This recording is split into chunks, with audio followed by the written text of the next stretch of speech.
New reports out of Iran suggest that the regime may have crossed a new line in its efforts to crush the opposition. Multiple outlets are reporting that chemical agents may have been used against protesters during the recent crackdowns. If confirmed, it would represent a dramatic, but perhaps not surprising, escalation by the mullahs and the IRGC, and a reminder of just how far the regime is willing to go to stay in power. I'll have the details.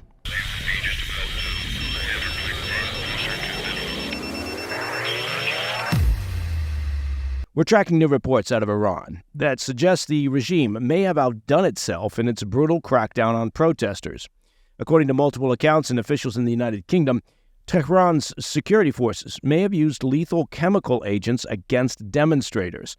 It's an allegation that, if confirmed, would mark a major escalation in the regime's use of force against its own people. Witnesses and medical sources describe symptoms that go far beyond what you'd expect from standard riot control agents like tear gas.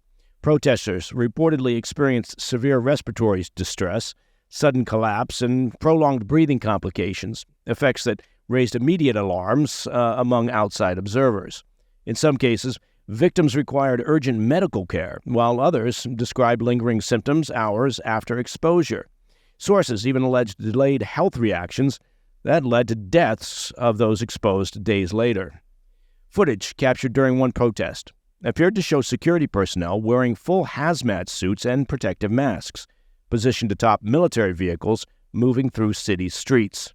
And that's an image that has only added to concerns about what may have been deployed by the regime. Now, it's important to be clear here. These are reports from the ground, but access inside Iran remains tightly restricted. Independent verification is difficult, and the regime has offered no transparency. I know, I too am shocked that the mullahs and the Revolutionary Guard Corps have not been transparent about their brutal efforts to remain in power. But multiple outlets and analysts say the accounts are consistent enough and serious enough that they warrant close international scrutiny. If Tehran did, in fact, deploy chemical agents against civilians, that would represent not just another brutal episode in its long history of repression, but a step into territory that carries enormous legal and moral and strategic consequences, none of which would likely bother the Iranian regime. Chemical weapons are banned under international law, and their use, especially against a civilian population, would further isolate an already isolated regime. If the reports are determined to be accurate, we can count on the United Nations and the international community to issue a very terse memo. Of course, this new reporting comes against the backdrop of growing internal pressure. Iran's leadership continues to face unrest, economic strain, and deep public resentment. The use of extreme measures would suggest a regime increasingly willing to accept international condemnation in exchange for short-term control at home. Meanwhile, it appears the regime is preparing for the possibility of a U.S. strike at the highest level. New reporting indicates that Iran's supreme leader, Ayatollah Ali Khamenei, has moved to a fortified underground bunker amid rising concerns that tensions with Washington could boil over into direct military action. While Iranian officials have not confirmed that move, such a step would be consistent with contingency planning at the very top of the regime. This comes as U.S. military assets continue to flow into the region. As we've reported here, a carrier strike group, or as Trump called it, an armada, air defenses and support forces have been repositioned, giving Washington a wide range of options if it chooses to escalate. Publicly, U.S. officials have stressed deterrence and readiness rather than imminent action, but the posture itself sends a clear signal. At the same time, the regime remains defiant in the face of the U.S. buildup in the region. Iranian military commanders and senior officials have issued sharp warnings, vowing that any American strike would be met with a full-scale response. State media continues to project confidence, emphasizing Iran's missile capabilities, regional proxy network, and readiness for confrontation. This dual posture, private precaution paired with public defiance, is familiar. Tehran wants to deter action by projecting strength, even as it quietly prepares for worst-case scenarios. The messaging is aimed as much at domestic audiences as it is at Washington.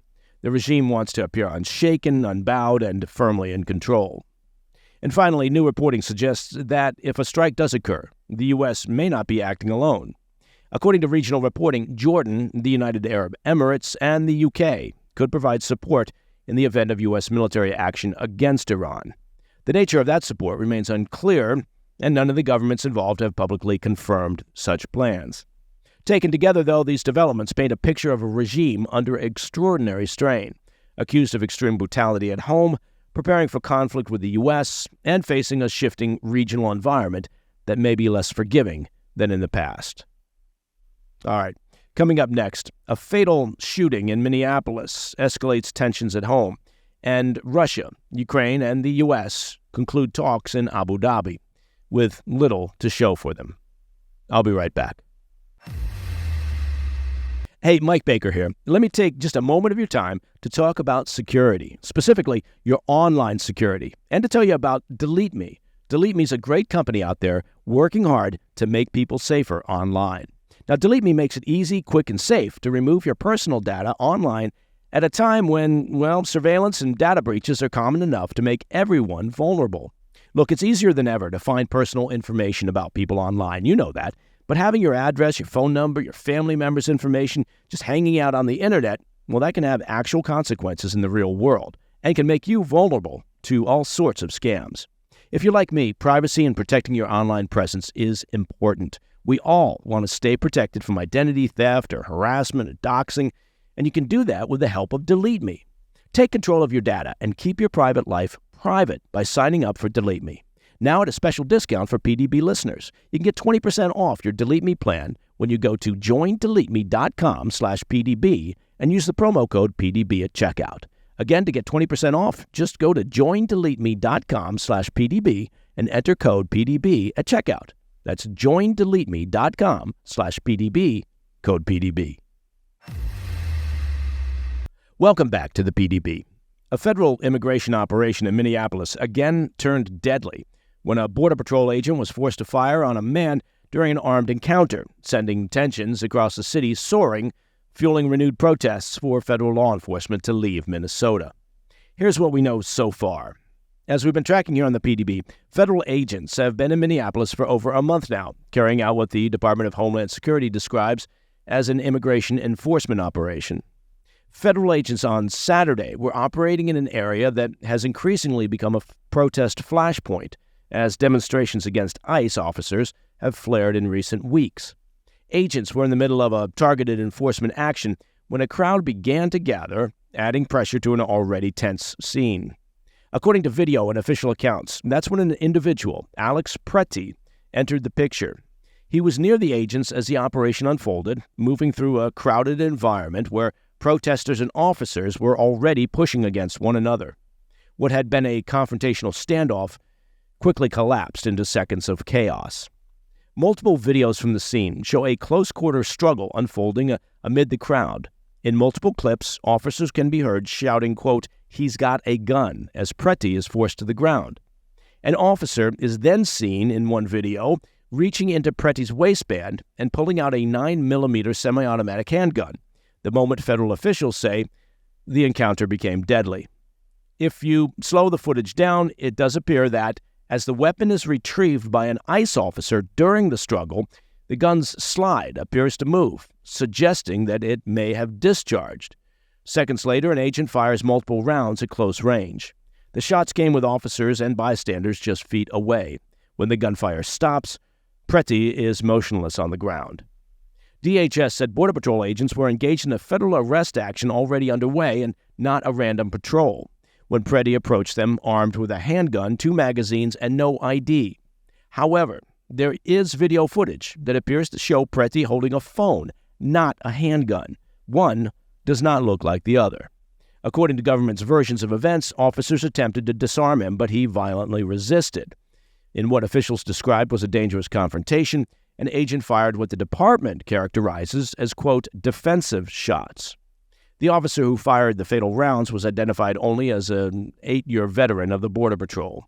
Within hours, authorities explained their response on the ground. Minnesota National Guard troops were deployed to assist local police, with units sent both to the shooting site and a nearby federal building that's become a regular focal point for demonstrations.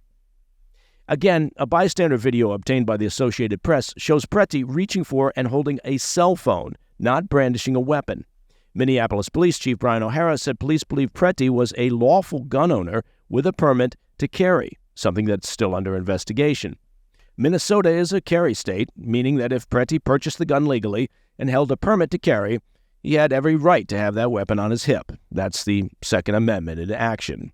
What investigators are now working to determine is exactly when the weapon became visible to officers and whether Preti was in the process of drawing it during the confrontation.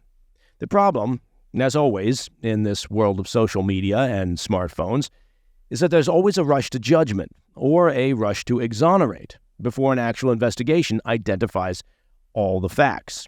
DHS was quick to claim that Preti approached the ICE officers with a weapon in his hand and an intent to cause bodily harm. Protesters, however, were quick to claim Preti was innocent and was holding a phone and was not posing a threat to the officers. Only one of those versions can be true, and that truth is determined through a thorough examination of all available video footage, witness statements, and forensics. DHS Secretary Kristi Noem addressed those questions in a press conference. She said Preti attempted to, quote, impede a law enforcement operation and questioned why he approached 8 federal agents in the first place. Noem emphasized the threat, quote, fearing for his life and for the lives of his fellow officers, an agent fired defensive shots. Preti was pronounced dead at the scene. President Trump weighed in on Truth Social, criticizing Governor Tim Walz and the mayor of Minneapolis. Trump shared images of the handgun recovered at the scene and accused local leaders of failing to protect federal officers, arguing that their liberal rhetoric is, quote, inciting insurrection.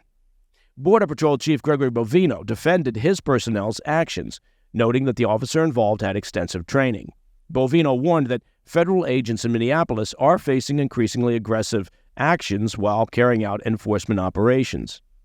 This latest shooting, of course, happened just over a mile from where an ICE officer shot Renee Good on the 7th of January, after DHS said she used her vehicle as a weapon against an agent.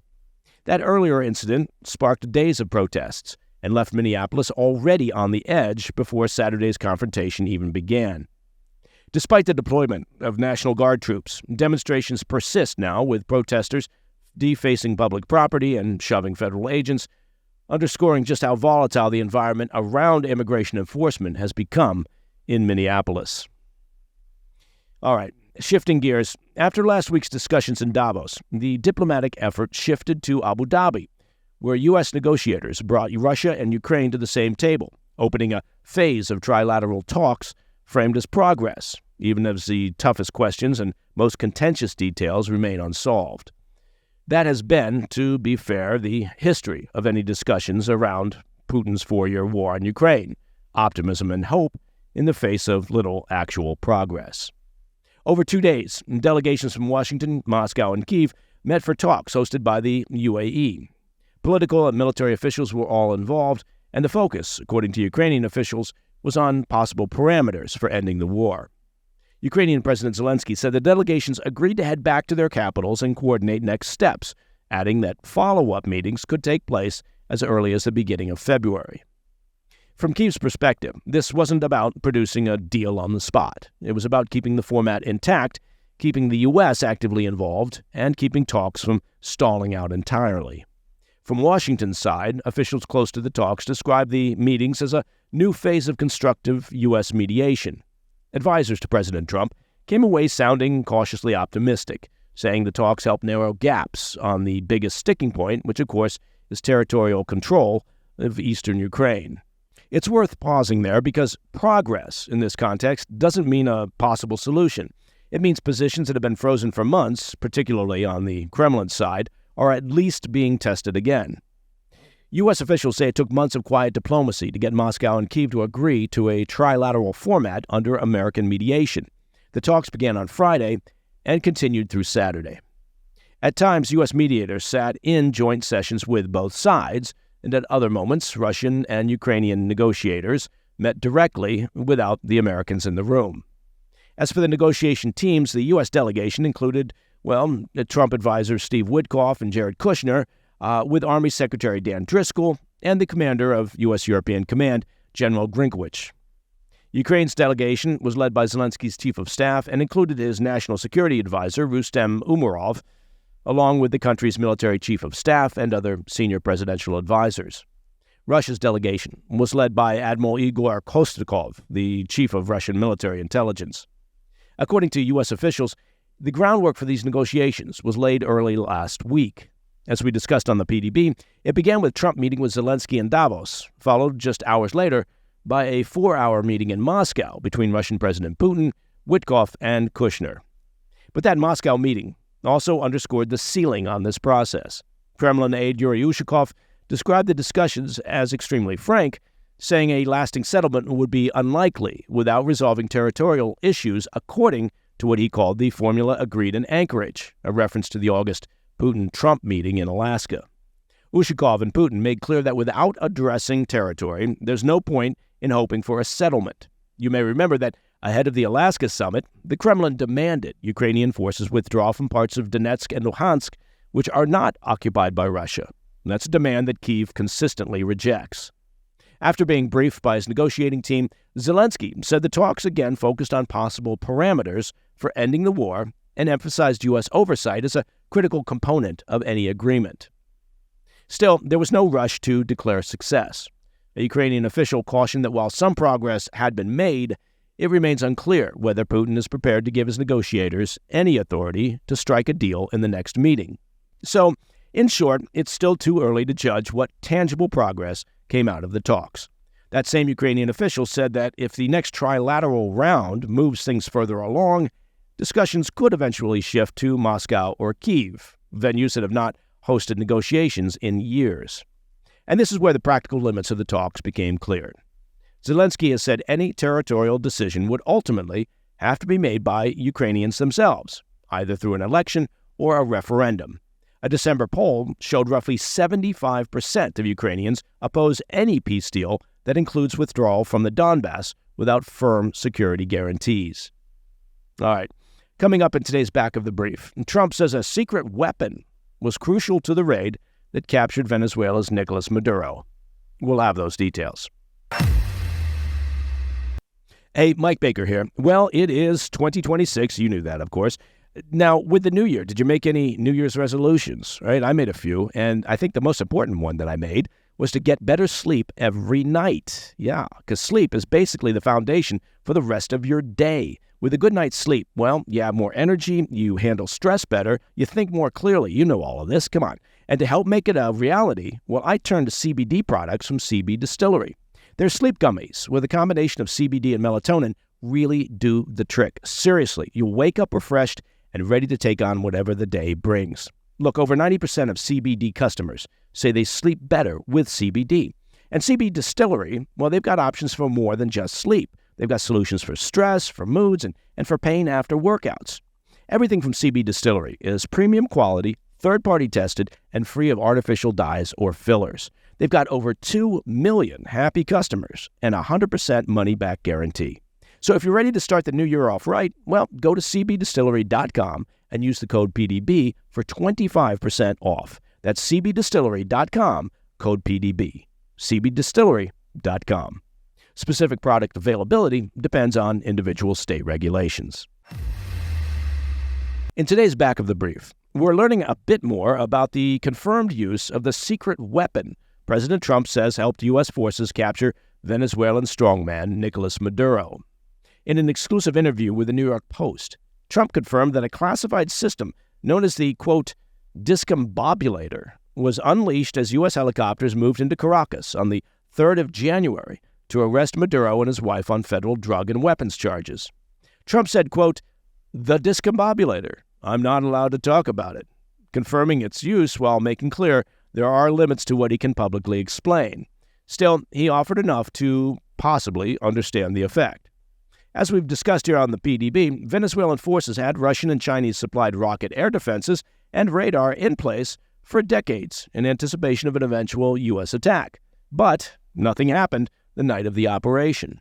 Trump said, quote, they never got their rockets off. We came in, they pressed buttons, and nothing worked, end quote. Oh, it's a shame they never got their rockets off. That's got to be frustrating. The way Trump tells it, this wasn't a scramble or a near miss. Regime defenses simply failed to respond, allowing U.S. forces to move in and secure their target without losing a single American life. Trump's comments came after he was asked about reports that the Biden administration previously purchased a pulse energy weapon tied by some researchers to the so-called Havana syndrome. Now, for those unfamiliar, that term refers to unexplained neurological symptoms reported by American diplomats and intelligence personnel overseas, including dizziness and cognitive problems, which some officials suspect may stem from directed energy exposure. And while little is publicly known about the system that Trump described, what stands out is how closely his account aligns with what was reported on the ground in Venezuela in the aftermath of the raid. One member of Maduro's security detail told the New York Post that radar systems shut down without warning just before the assault began. According to the guard, the next thing he saw were drones, a lot of them, suddenly appearing overhead, and then came the U.S. helicopters. The guard said defenders were then hit by what he struggled to describe, something that felt less like a conventional weapon and more like an overwhelming physical force. He said, quote, "It was like a very intense sound wave. It felt like my head was exploding from the inside." He claimed several regime guards suffered nosebleeds, nausea, and severe disorientation, leaving them unable to stand or respond as U.S. forces secured the complex, possibly with the help of the dreaded Discombobulator. And that, my friends, is the President's Daily Brief for Monday, the 26th of January. Now, if you have any questions or comments, please reach out to me at pdb@thefirsttv.com. And hopefully you had the chance to catch the latest episode of our extended weekend show. That's the PDB Situation Report. Daniel DiMartino, Venezuelan analyst from the Manhattan Institute, along with author and China analyst Gordon Chang, joined the show to talk all things Venezuela and China. You can catch it and past episodes on our YouTube channel. Just head on over to YouTube and search up @President's Daily Brief. It's also available, of course, on all podcast platforms. I'm Mike Baker, and I'll be back later today, still from the road, with the PDB Afternoon Bulletin. Until then, stay informed, stay safe, stay cool. Hey, Mike Baker here. Let me take just a moment of your time to talk about personal finances and reaching your financial goals. Now, it can seem that lately, the math just isn't adding up, right? Between grocery store bills and gas prices and rising insurance premiums, it can be a struggle. Even with a steady job, more families are being forced to rely on high-interest credit cards to cover expenses. Now, if you're a homeowner caught in that cycle, carrying balances with interest rates in the 20s or even 30s, it's time to get some relief, and the folks at American Financing can do that. American Financing is helping homeowners pay off that high-interest debt at rates in the low fives. Their salary-based mortgage consultants build exit strategies to get you out of debt. And on average, they're saving their customers $800 a month. Plus, if you start today, you may even delay the next 2 mortgage payments. There are no upfront fees and no obligation just to find out how much you can save. American Financing is America's home for home loans. Just call 866-885-1881. That number again, 866-885-1881. Or just visit americanfinancing.net/PDB. Hey, thanks for tuning in. If you enjoyed this video, don't forget to hit that like button and leave a comment, a really positive, nice, and kind comment. That would be appreciated. And if you're not already subscribed to our channel, make sure to subscribe and turn on notifications so you don't miss any of our daily updates.